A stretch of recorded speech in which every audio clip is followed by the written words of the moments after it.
Buenas noches, queridos amigos de Debate Jurídico. Bienvenidos a una nueva entrega de su programa, que es el órgano televisivo de la Academia Dominicana del Derecho. En el día de hoy tenemos el elevado honor de contar con la presencia de uno de los miembros fundadores de la Academia Dominicana del Derecho, el doctor Amadeo Julián. Es un ex miembro de la Suprema Corte de Justicia, fue también miembro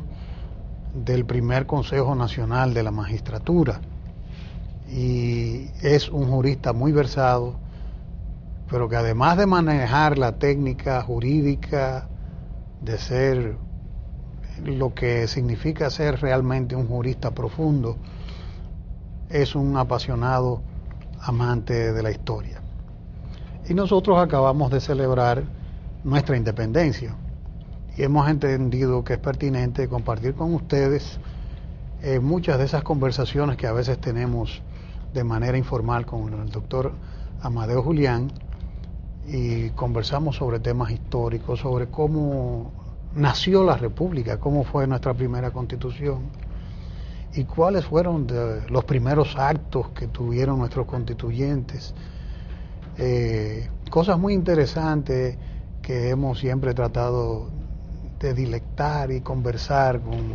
este apreciadísimo amigo,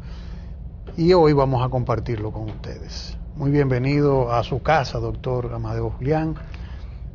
Este debate jurídico se enorgullece de tenerlo presente entre nosotros. Muchísimas gracias por la invitación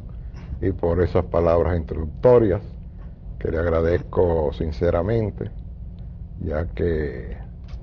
me elevan a un rango que yo no creo alcanzar, pero bueno, yo creo que es la obra de la amistad y del cariño, que espero siempre que se mantenga. Y lo mismo en cuanto a mi dedicación tanto a los estudios históricos como jurídicos, y mi decisión de ponerlo al servicio de siempre las mejores causas, entre ellas, indudablemente, la de la Academia Dominicana del Derecho, que es una institución que creo que tiene unos fines que cumplir y un papel que desempeñar en la sociedad dominicana, sobre todo en estos momentos de crisis social y sobre todo de crisis del derecho. Una crisis sistémica, doctor. Una crisis sistémica. La Academia, como usted dice, es una institución que tiene una misión y habrá de jugarla. Obviamente, en el mundo en que vivimos, en la sociedad que nos gastamos, instituciones como la nuestra a veces no cuentan con el financiamiento adecuado, pero quizás eso la hace más interesante, porque es la obra desprendida de hombres y mujeres que no estamos en defender intereses, sino instituciones, y tratar de que este país sea mejor. Y la Academia habrá de jugar su papel, lo ha estado jugando modestamente, de acuerdo con sus escasos recursos económicos, aunque sí con sus amplísimos recursos humanos, que creo que mejores no pueden haber. Doctor, yo creo que, como decíamos, el tema de la Constitución Dominicana, que es siempre tan apasionante, y de los fundamentos de la nación dominicana, de cómo nace la República Dominicana, y hablar en esta ocasión en que acabamos de celebrar un aniversario más de la independencia nacional, en momentos difíciles para el mundo y para el país, es propicio que nosotros nos vayamos un poquito a ese tiempo, porque la sociedad dominicana tuvo un fundamento jurídico y nosotros quisiéramos hablar con usted, porque creo que es una de las personas con más autoridad para hablar de eso, sobre cómo nace la nación dominicana, cómo ese parto tuvo un marco jurídico y qué cosas acontecieron para que se pudiese decir que teníamos frente al mundo, una nación que se llama República Dominicana? Bueno, desde el punto de vista sociológico y desde el punto de vista histórico, ¿ya? Habría que diferenciar entre lo que es la nación y el Estado. La nación es una comunidad que se forma independientemente de una organización estatal determinada por una comunidad de idiomas, de pensamientos, de actitudes, de prácticas de la vida común, de cultura, del territorio, de la cultura, que es todo eso, y que llega a un punto de su desarrollo en que sobre todo la nación es expresión más bien de un tipo de sociedad determinada, que es la sociedad capitalista.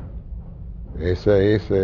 característica de la organización, por lo menos del capitalismo, que es el que integra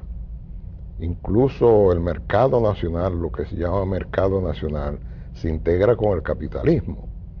y eso es lo que permite también la unidad nacional en los diferentes países donde eso se ha logrado. Primero los países europeos, los Estados Unidos y los demás países que después se han ido incorporando al conglomerado de naciones libres e independientes. La formación del Estado dominicano nacional, que ya corresponde, ¿no verdad?, a la organización gubernamental, a lo que son los organismos de organización de la administración, tanto en el aspecto gubernativo como legislativo y judicial, que son los tres poderes clásicos en la teoría de Montesquieu, surgen en la República Dominicana como un acto de voluntad de los dominicanos después de la ocupación haitiana de 1822 a 1844, aunque antes, en 1821 e incluso mucho antes, han habido atisbos de por lo menos primero con la Reconquista, la llamada Reconquista, hay todavía las fuerzas sociales de Sánchez Ramírez y un grupo, Ciriaco Ramírez, etcétera. Hay un grupo de hombres que piensan que el país puede ser libre, pero realmente la sociedad dominicana en ese momento, en 1809, aunque expulsa a los franceses, los últimos restos de los ejércitos napoleónicos que ocupaban la parte del este, no se ponen de acuerdo, ¿no verdad?, las diferentes representantes de las clases sociales de entonces. En 1821 está la Declaración de Independencia llamada efímera de Núñez de Cáceres, que precede precisamente a la invasión haitiana de febrero de 1822, que dura del 1 de diciembre, creo que al 9 de febrero de 1822. La famosa independencia efímera. La famosa independencia efímera. Fue de unos 2 meses. Del 1 de diciembre de 1821, que es cuando se declara.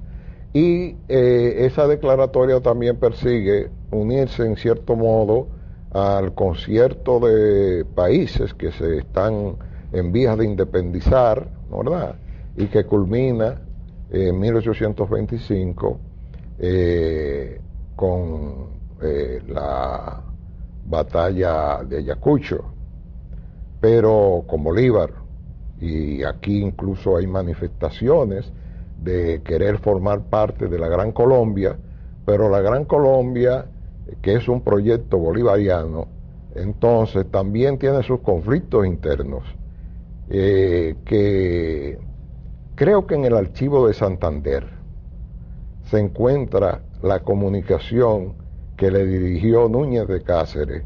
a Bolívar, comunicación que nunca se ha conocido realmente, pero que yo he visto en el archivo de Santander la referencia de esa carta. Ya en 1844, pues hay una mayor unidad y además lo que también impulsa a los dominicanos es el hecho de liberarse de los haitianos dentro de una crisis del Estado haitiano, porque es una coyuntura también la que aprovechan los dominicanos para, en ese momento de debilidad del Estado haitiano, poder lograr la independencia nacional. Independizarse de los haitianos significaba la constitución de un Estado libre e independiente, y de ahí que el 6 de noviembre de 1844 se proclamara la primera constitución de la República del país. Hay que señalar las fuentes, no solamente los participantes, que también es importante, quienes participan en la Asamblea Constituyente, en la primera Asamblea Constituyente, la experiencia que tienen los asambleístas en su participación en congresos, por ejemplo Báez en el Congreso, porque era representante de ASUA en el Congreso de Haití, y habían otros más, pero también el conocimiento que podían tener de la Constitución, no solamente de Cádiz, sino la Constitución de los Estados Unidos y la Constitución haitiana de 1843, que les sirve. Esas son las tres fuentes de la formación por lo menos del instrumento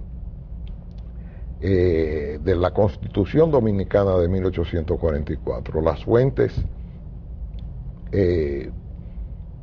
por lo menos de la formación de una Constitución nueva, por supuesto, adaptada, adecuada a las condiciones históricas de la República Dominicana. Bueno, nosotros no podríamos pretender ser un Estado federal como los Estados Unidos, pero incorporamos en el artículo 125 lo que los Estados Unidos no tenían en su Constitución, que es el control difuso de la constitucionalidad. En el artículo 125 de la Constitución de 1844 se dispuso que los tribunales, toda ley contraria a la Constitución, debía ser nula y anulada, y todo tribunal tenía el deber de anular esa ley. Y lo mismo, cualquier otro decreto que fuera contrario a la ley también debía ser nulo o debía ser anulado. Es decir... ¿Y la sentencia, doctor? Bueno, la sentencia, el recurso de casación vino a establecerse en 1908, porque entonces la Suprema Corte de Justicia lo que hacía era papeles de corte de apelación. No había Suprema Corte de Justicia en el sentido que hoy conocemos como Corte de Casación en 1844, sino que era la Corte de Apelación, y tanto es así que en los textos de posteriores, cuando se adecúa y se hace la traducción, adecuación de los códigos franceses, se tiene que poner una nota que donde dice Suprema Corte de Justicia debe entenderse Corte de Apelación, y viceversa. Después de 1908, donde dice Corte de Apelación, debía entenderse Suprema Corte de Justicia. Bueno, doctor, tenemos que hacer una breve pausa con su dispensa y la dispensa de los queridos amigos televidentes para continuar conversando sobre los fundamentos jurídicos de la sociedad, del Estado y de la sociedad dominicana, de su Constitución, cómo ha evolucionado. Volvemos en unos momentos.